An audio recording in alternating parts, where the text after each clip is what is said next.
வணக்கம் நண்பர்களே. ஸோ இன்றைக்கி நம்ம பார்க்கக்கூடிய முக்கியமான ஒரு தகவல் என்ன அப்படின்னு கேட்டிங்கன்னா, இயக்குனராக இருந்து திரைக்கதையாசிரியராக இருந்து ஒரு ஜாம்பவானாக இருந்தவர் யார் அப்படின்னு கேட்டிங்கன்னா பாக்கியராஜ் அவர்கள். கொஞ்ச நாளைக்கு முன்னாடி தான் பாரதி ராஜா இறந்தார். ஒரு 15-16 நாளுக்குள்ளே வந்து பார்த்திங்கன்னா இப்போ பாக்கியராஜ் அவர்களும் இறந்துட்டார். ரொம்பவே கஷ்டமாக இருக்குது இந்த மாதிரி ஒரு விஷயங்கள். காரணம் என்னென்னா, அவங்க எங்கேயோ இருக்காங்க, நாம் எங்கேயோ இருக்கோம். பட் ஆனால் அவங்களுடைய படங்கள் வந்து பார்த்திங்கன்னா ரொம்ப யதார்த்தமாகவும் ரொம்ப சாதாரணமாகவும் இருக்கும். அவங்களுடைய படங்கள் இப்போ ஒவ்வொரு நாளும் ஒவ்வொரு ஞாயிற்றுக்கிழமையோ சனிக்கிழமையோ ஒரு லீவ் நாளில் வந்து பார்த்திங்கன்னா வீட்டில் வந்து அவங்களுடைய படங்கள் ஏதோ ஒரு டிவியில் மதிய நேரத்தில் பார்க்கும்போது குடும்பத்தோடு உட்காந்து பார்க்குறதுக்கு அவ்வளோ சூப்பராக இருக்கும் அப்படின்னே சொல்லுங்களேன். அந்த அந்த ஃபீல் வந்து பார்க்கும்போது நமக்கு ஒரு ஞாபகம் இருக்கும். சரி, ஓகே, அவர் இறந்துட்டார், அவருடைய ஆன்மா சாந்தி அடைய நம்ம இறைவனை பிரார்த்தனை செய்யலாம். ஸோ அங்கே ஒரு சுவாரஸ்யமான ஒரு சம்பவம் நடந்திருக்கு. அது என்ன அப்படிங்கிறத இந்த வீடியோவில் பார்க்கலாம். சுவாரஸ்யம்னு சொல்கிறதோட ஒரு அதிர்ச்சிகரமான சம்பவம் அப்படின்னே சொல்லலாங்க. ஒன்றும் கிடையாதுங்க. ராதிகா அவர்கள் வந்து பார்த்தீங்கன்னா பயங்கரமாக கோபம் அடைஞ்சிருக்காங்க. கோபம் அடைஞ்சு ஃபஸ்ட்டு கத்திருக்காங்க, சவுண்டாக வந்து ஏதோ சம்திங் பேசியிருக்காங்க, சின்ன சின்ன விஷயங்கள் ஏற்பட்டிருக்கு. அதுக்கப்புறம் வந்து பார்த்தீங்கன்னா கையெடுத்து கும்பிட்டுருக்காங்க.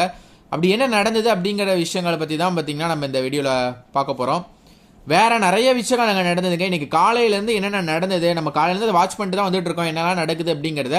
ஸோ அதெல்லாம் ஒரு சின்ன கிளான்ஸ் மாதிரி பார்க்கலாம். ஃபஸ்ட்டு இதை பார்த்துட்டு வேறு என்னென்ன சம்பவங்கள் அங்கே நடந்தது அப்படிங்கிறது வந்து ஒரு சின்ன கிளான்ஸ் மாதிரி பார்க்கலாம். ஃபஸ்ட்டு வந்து பார்த்திங்கன்னா காலையில் நமக்கு கிட்டத்தட்ட ஒரு 9 மணி சுமாருக்கு தெரிஞ்சிருச்சுங்க அவர் வந்து இறந்துட்டார் அப்படிங்கிற மாதிரி. விஷயம் என்ன நடந்ததுன்னா, நேற்று முன்தினம் வந்து பார்த்திங்கன்னா அவர் கோவா போயிட்டு வந்திருக்காரு. நல்லா தான் இருந்திருக்காரு ஆக்சுவலாக. கோவா போயிட்டு அங்கே வந்து குஷ்பு மகளோட திருமணத்தில் வந்து அட்டன் பண்ணிவிட்டு நல்லாவே எல்லார் கூடயும் பேசிட்டு ஜாலியாக இருந்துட்டு அதுக்கப்புறம் எங்கள் வீட்டுக்கு வந்துட்டார். எப்பவும் போல் வந்து பார்த்திங்கன்னா காலையில் வாக்கிங் போகலாம் அப்படிங்கிற மாதிரி போயிருக்காரு. வாக்கிங்கும் போயிட்டாரு, வீட்டுக்கும் வந்துட்டார். வந்து சோஃபாவில் உட்காந்துருக்காரு. அவ்வளோதான், நெஞ்சு வலிக்கிற மாதிரி இருக்குது அப்படிங்கிற மாதிரி சொன்னோடனே உடனே வீட்டில் இருக்கவங்க பதறி போய் ஹாஸ்பிட்டலில் சேர்த்துருக்காங்க. அப்போலோ ஹாஸ்பிட்டல் அப்படிங்கிற மாதிரி சொல்கிறாங்க. அங்கே சேர்த்துன பிறகு அங்கே டாக்டர் பார்த்துட்டு இறந்துட்டார் அப்படிங்கிற மாதிரி சொன்னோடனே அவங்கள வீட்டுக்கு வந்து உடலை கொண்டு வந்துட்டாங்க. ஸோ பட் அது கொண்டு வரும்போது தான் இந்த பிரச்சனையே நடந்திருக்கு. அவங்க வரத்துக்குள்ளே நியூஸ் எல்லாமே ரொம்ப ஓவராக ஸ்ப்ரெட் ஆகி ரசிகர்கள், மீடியா எல்லாமே வந்து பார்த்திங்கன்னா வந்துட்டாங்க. ஸோ எல்லாமே வந்த பிறகு என்ன நடந்திருக்குன்னா, அந்த உடல் வரத்துக்கான வழியே வந்து பார்த்திங்கன்னா கொஞ்சம் பிளாக் ஆன மாதிரி ஆகிடுச்சு. பிளாக்னா பிளாக் கிடையாது, ஐ மீன் சரியாக போக முடியல, கொண்டு போக முடியாத ஒரு சுச்சுவேஷன் ஏற்பட்டு அவ்வளோ கூட்டம் வந்துருச்சு. ஸோ இந்த நேரத்தில் என்ன நடந்திருக்கு அப்படின்னு பார்த்தீங்கன்னா, சூழல் இந்த மாதிரி மருத்துவமனையிலேருந்து பாக்யராஜ் உடல் வந்து வீட்டுக்கு கொண்டு வரப்பட்டது. அப்போ வந்து பார்த்தீங்கன்னா இறக்க முடியாமல் பத்திரிகையாளர்கள் எல்லாருமே அங்கே வந்து சூழ்ந்துருக்காங்க. சுற்றியும் வந்து பார்த்தீங்கன்னா பத்திரிகையாளர் சூழ்ந்துக்கிட்டாங்கன்னு வச்சுக்கோங்களேன். அதுக்கப்புறம் ராதிகா இருக்காங்க பாருங்கள், அவங்க பயங்கரமாக கோபம் அடைஞ்சிருக்காங்க. என்ன எல்லாரும் வந்து இப்படி இருந்துட்டீங்க அப்படிங்கிற மாதிரி ரொம்ப திட்டாத கூட மீடியா. நம்ம இப்போ ஒரு அவங்க மனசில் ஒரு கோபம் இருக்கும், டக்குன்னு ஏதாவது ஒரு வார்த்தையை விட்டால் அது பரவிடும், ராதிகா அவங்க இப்படி சொல்லிட்டாங்க அப்படிங்கிற மாதிரி. பட் அந்தளவுக்கு அவங்க கோபத்தில் இருந்திருக்காங்க போல். உடனே டென்ஷன் ஆகிட்டு என்ன பண்ணியிருக்காங்கன்னா புரிஞ்சுக்கிட்டு உடனே கொஞ்சம் மேலே ஏறி இந்த மாதிரி உங்களெல்லாம் கையெடுத்து கும்பிட்றேன், இங்கே சூழ்ந்திருக்கவங்கள பார்த்து சொல்கிறாங்க, உங்களை கையெடுத்து கும்பிட்றேன், இங்கே வேண்டாமே, உங்களுக்கு ட்ராமா வேண்டும், டிஆர்பி வேணும் அப்படின்னா நாங்கள் தனியாக நடித்து தரோம், தயவு செஞ்சு எங்களுக்கு கொஞ்சம் ப்ரைவேசி கொடுங்க அப்படிங்கிற மாதிரி கேட்டிருக்காங்க. அது மட்டும் இல்லாமல் இதை வந்து சர்க்கஸ் ஆக்காதீங்க அப்படிங்கிற மாதிரியும் கெஞ்சி கேட்டிருக்காங்க. உண்மையாலுமே அவங்களுடைய சுகத்தை நம்ம வந்து புரிஞ்சிக்க முடியுது. ஏன்னா ஓகே, கொஞ்சம் தள்ளி நின்று ஆக்சுவலாக வந்து வீடியோவோ ஃபோட்டோவோ எது வேணால் எடுக்கலாம், அது தப்பு இல்லை. ஆனால் அவங்க வரதுக்கான வழியவே வந்து பார்த்திங்கன்னா பிளாக் பண்ணிட்டாங்க. அவங்களுக்கே இடைஞ்சலாக இருக்குது, அவங்களே துக்கத்தில் இருக்காங்க. அப்படிங்கிறப்ப அதை பண்ணுறதுக்கே கொஞ்சம் இடைஞ்சலாக இருக்குது அப்படிங்கிறது ரொம்ப கஷ்டமான ஒரு விஷயம்தான். பட் அதை நான் பார்த்து நடந்துக்கிட்டாங்கன்னா நல்லாயிருக்கும். ப்ளஸ் இந்த சம்பவம் ஒன்று வந்து பார்த்திங்கன்னா ரொம்ப ஹைப்பாக நடந்தது. வேறு என்னென்னா, தளபதி விஜய் அவர்கள் வந்து பார்த்திங்கன்னா காலையில் சிஎம்மாக அவர் வந்து அரசு மரியாதை வந்து செய்யோட நாளைக்கு தகனம் செய்யப்படும் அப்படிங்கிற மாதிரி சொல்லியிருக்காரு. அது மட்டும் இல்லாமல் நேரில் வந்து ஆறுதல் சொல்லிட்டு போயிருக்காரு. ஆக்சுவலாக சாந்தனு பாக்யராஜ் வந்து பார்த்திங்கன்னா அவங்க 2 பேரும் கொஞ்சம் க்ளோஸ். ஆரம்பத்துலேருந்தே சாந்தனு வந்து பார்த்திங்கன்னா விஜயோட தீவிர ஃபேன், இது எல்லாருக்குமே தெரிஞ்சிருக்கும். ஆக்சுவலாக சாந்தனு அவர்களோட கல்யாணத்தப்போ கூட விஜய் அவர்கள் தான் தாலி எடுத்து கொடுத்துருப்பாரு. இந்த விஷயத்தை ரொம்ப சுவாரஸ்யமாக பாக்யராஜ் அவர்களே ஒரு பேட்டியில் சொல்லியிருப்பார். தென் அதுக்கப்புறம் வந்து பார்த்திங்கன்னா இந்த விஷயம் நடந்ததுங்களா, ஸ்டாலின் அவர்கள் வந்தார், இன்னும் நிறைய திரைப்பிரபலங்க, சூப்பர் ஸ்டார் அவர்கள் வந்திருந்தார், கமலஹாசன் அவர்கள் வந்திருந்தாங்க, இன்னும் நிறைய பேர் வந்து பார்த்திங்கன்னா வந்திருந்தாங்க, தங்களுடைய ஆறுதல்களை தெரிவிச்சுட்டு இருந்தாங்க. அதுக்கப்புறம் இன்னும் சுவாரஸ்யமாக என்ன நடந்தது அப்படிங்கிறத பார்க்கலாம் வாங்க. ஆக்சுவலாக இன்னொரு விஷயம் யாருக்கும் மேக்ஸிமம் நிறைய பேருக்கு தெரிஞ்சிருக்காது. பாக்யராஜுக்கு வந்து பார்த்திங்கன்னா முதல்ல ஒரு கல்யாணம் நடந்து அவங்க இறந்துட்டாங்க. அதுக்கப்புறம் தான் பூர்ணிமா அவங்கள வந்து பார்த்திங்கன்னா திருமணம் பண்ணியிருக்காங்க. லவ் பண்ணி திருமணம் பண்ணியிருக்காங்க. டார்லிங் டார்லிங் டார்லிங்னு ஒரு படம் இயக்கியிருக்காங்க போல். அந்த படத்தின் மூலமாக காதல் ஏற்பட்டு திருமணம் பண்ணியிருக்காங்க. 2 குழந்தைங்க அதுக்கப்புறம் பிறந்திருக்கும். அதாவது சாந்தனு 1, சரண்யா 1. சாந்தனு தான் ஆல்ரெடி மேரேஜ் ஆயிடுச்சு. பட் சரண்யா அவங்க வாழ்க்கையை பற்றி பெருசாக யாருக்குமே தெரிலங்க. அது நிறைய வதந்தி பரவு தான். அது எந்த அளவுக்கு உண்மைன்னு தெரில. ஸோ அதை பற்றி நம்ம பெருசாக பேச வேண்டாம்.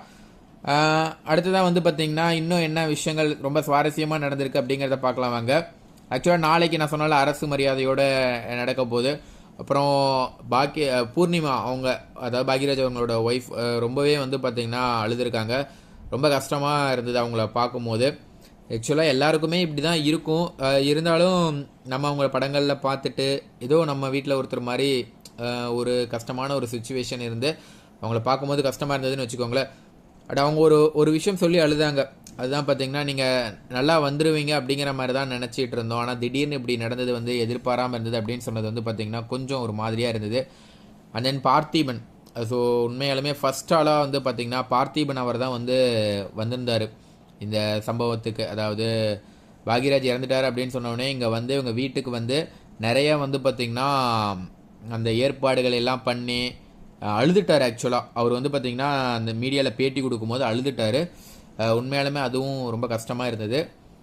ஊர்வசியை வந்து அறிமுகம் செஞ்சதே பாக்யராஜ் அவர்கள் தான். ஸோ ஊர்வசி அவர்கள் வந்து பார்த்திங்கன்னா கண்ணீர் மல்க இரங்கல் தெரிவிச்சிருக்காங்க. அதே போல் வந்து பார்த்திங்கன்னா நிறைய பேர் சொல்லியிருக்காங்க. இன்னும் ஒரு சிலர் நம்ம வந்து பார்க்கலாம். இன்னுமே பாக்யராஜ் அவர்களை பொறுத்த வரைக்கும் அவங்களுடைய மகளை பற்றி நம்ம பார்த்துட்டோமா, அவங்க கதை வந்து பெருசாக எதுவும் தெரிலங்க. ஏன்னா ஆக்சுவலாக என்ன அப்படிங்கிறதே யாருக்கும் வெளியில் தெரியாத மாதிரி தான் அவங்க வந்து வச்சுருக்காங்க. பட் நம்ம அதை பற்றி பெருசாக பேசணும்னு அவசியம் இல்லைல்ல. உங்களுக்கு பாரதி ராஜா இப்போ தான் இறந்தார். அவர் கிட்டத்தட்ட ஒரு 15 நாளுக்கு அப்புறம். அவர்கிட்ட அசிஸ்டண்ட்டாக இருந்தவர் யார் அப்படின்னு கேட்டிங்கன்னா பாக்யராஜ் கிட்ட அசிஸ்டண்ட்டாக இருந்தவர் தான் பார்த்திபன். ஆக்சுவலாக எல்லாமே பாருங்கள் பாப்பானே வருது. ஒரே மாதத்தில் 2 பேரும் இறந்தது வந்து பார்த்திங்கன்னா ரொம்ப கஷ்டமாக இருக்குது. திடீர்னு எதிர்பார்க்கவே இல்லைங்க. திடீர்னு காலையில் எழுந்திரிச்சு பார்த்தா வாக்கிங் போயிட்டு வந்த ஒரு மனுஷன் வந்து டக்குனு இல்லை அப்படிங்கிறப்ப யாரால தான் ஏற்றுக்க முடியும். ரொம்ப கஷ்டமாக தான் இருக்குது. ஓகே. அண்ட் தென் மீடியா வந்து பார்த்திங்கன்னா எல்லாமே குறை சொல்லிகிட்டே இருக்காங்க. இந்திய ஜனநாயகத்தோட 4வது தூண் வந்து மீடியா அப்படிங்கிற மாதிரி சொல்லுவாங்க. பட் இந்த இடத்துல வந்து பார்த்திங்கன்னா ஒரு சிலர் வீடியோக்கள் போட்டுட்டு இருக்காங்க. இந்த மாதிரி வழி விடுங்க, உங்களுக்கான ஒரு ப்ரைவேசி அப்படிங்கிறத விட யோசிக்கலாம். ஒரு சிலர் கேட்குறாங்க என்னென்னா மீடியாவால் தானே அவங்கெல்லாம் வளர்ந்தாங்க அப்படிங்கிற மாதிரி.